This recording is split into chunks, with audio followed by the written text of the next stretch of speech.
Thank you so much, Father Brett. I have to say I am deeply honoured to be invited to speak today, and it all came about from Judith. Where are you, Judith? There she is. Beautiful Judith, who contacted me to see if I would come around and have a look at the garden and give them some suggestions on what could be done.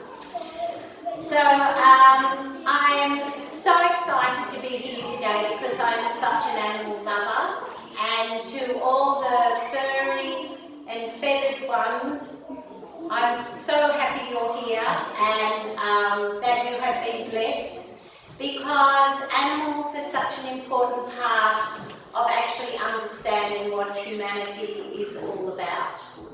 They are our companions. We also eat them from time to time, unless you're a vegan, and even then you're going to be eating insects on your veggies. They have been our beasts of burden, and without animals we wouldn't actually be where we are today. So animals are a very integral part of us understanding our place on the earth, because if you have dived with whale sharks, if you have seen a kangaroo bounding across a desert, if you have seen a field alive with birds, finches, butterflies, if you've seen the majesty of a leopard running across the plains, you will look at that and know that there is such magnificence in those creatures that surely the hand of God must have touched them somewhere along the way. Animals are such a part of our place in the world, and for people who have a pet, an animal of any pet that you have in the family, you will understand the bond that children make with animals, because children have an entirely different viewpoint of what an animal is, and basically they give you unconditional love.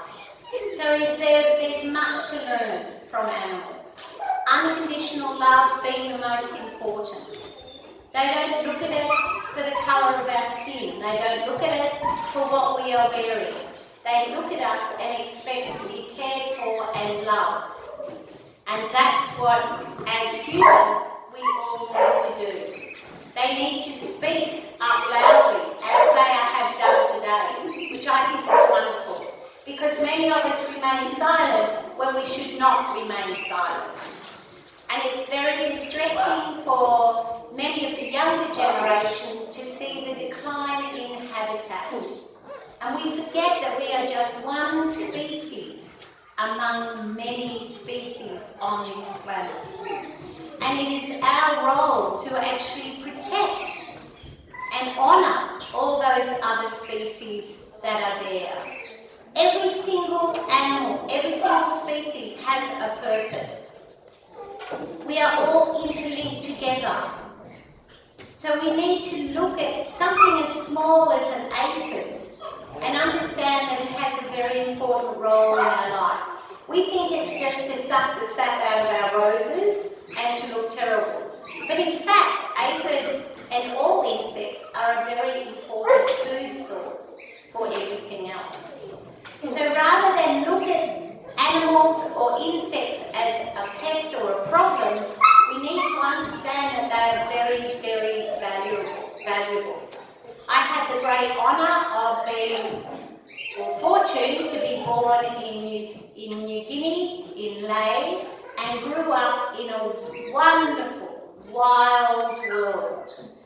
Many of us don't have the opportunity to actually be immersed in nature in its raw state, and that has remained with me for the rest of my life.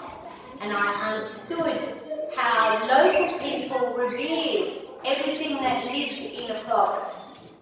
Everything is interconnected.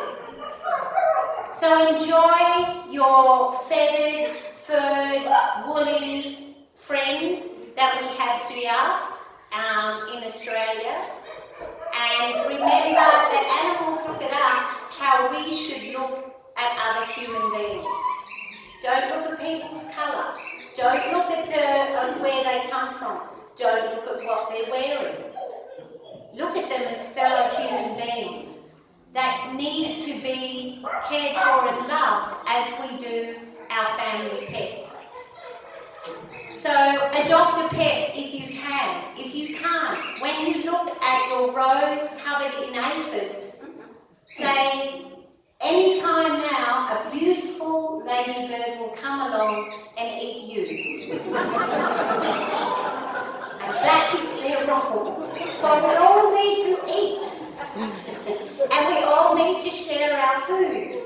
And that's what our gardens do, and they remind us that everything has a place.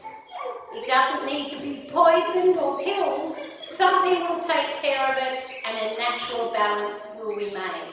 So thank you, Brett, for having me here today. I have so loved it and I can't wait for the next one next year.